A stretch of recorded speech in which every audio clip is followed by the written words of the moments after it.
give a very, very warm welcome for the Night Bachelor, Sir Cliff Richard.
You're very kind. Thank you very much. Thank you.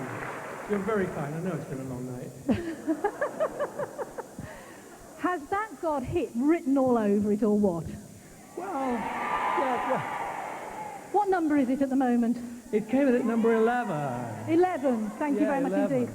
So is it going to be... Next year it could well be. Ooh. What? No. Well, next week it could be 15, of course. No. Nobody knows nowadays. It's the Christmas number one, isn't it?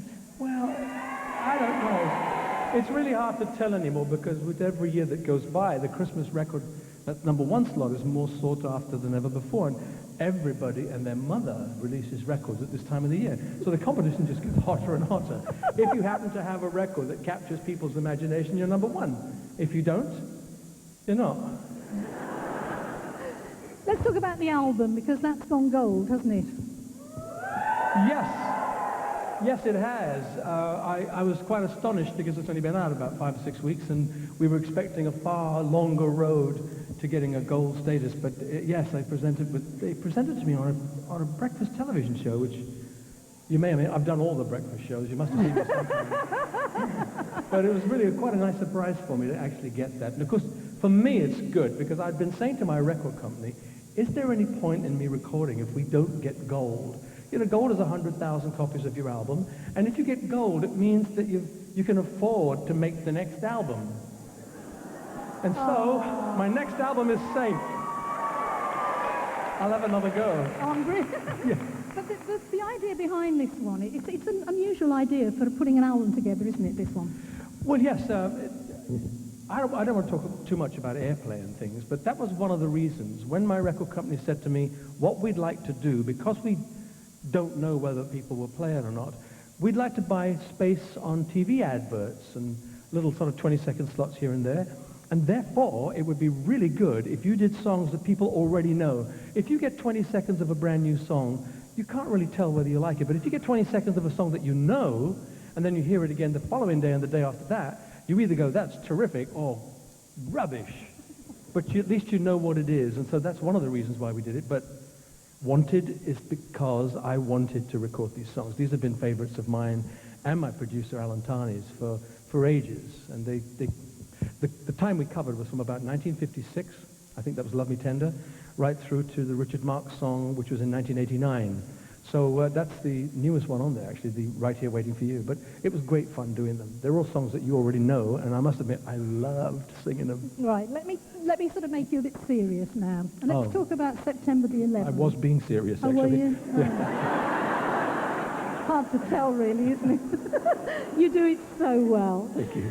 Let's go back to September the 11th. You were actually in the States, weren't you, at the time? I was. You know, there's people who were even closer to it, but I was actually shopping there 3 or 4 days before, you know, looking up and seeing the towers. They were such a natural part of New York. And then, in fact, I was in Long Island when the actual incident took place. But I felt, in a way, when I look back at it, I was quite privileged to be there. I had friends who are American, and I feel as though I shared the trauma of it with them. And that made me feel better, because I must admit, when it was all over the TV, I'm thinking, what am I doing here? You know, in fact, I got a cough when I was there, and I thought I had anthrax. You know, all the things everything goes through your mind because you don't know what's happening. And yet now I'm thinking, I'm glad because I shared the trauma, and most of my friends that I know, they're still kind of numb by the whole thing. And it was the most despicable thing to do. And I can't believe that people do those sort of things in the name of their religion. Ah, but hang on. You're a committed Christian. Yes. Christians did things like that years ago, Oh, didn't they? yeah. Well, it certainly made me think about it again, because really what the Muslims are going through now is what we as Christians have already been through in our history. In the name of Christ, the Crusades took place. Excuse me. What they did had nothing to do with the love that Jesus preached. Nothing whatsoever. And I've heard Muslims say that these people did things in the name of Islam, and it has nothing to do with what these people believe. And I'm just hoping that Satan isn't trying to push a bigger wedge between us as religions.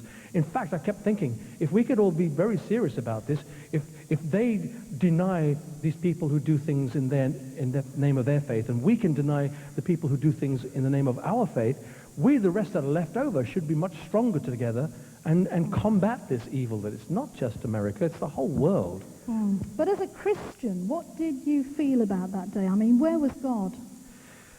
Well, I think God must have been looking at that, and if we felt sorrow and fear, certainly sorrow and anguish, God would have felt everything 1 billion times more than we did.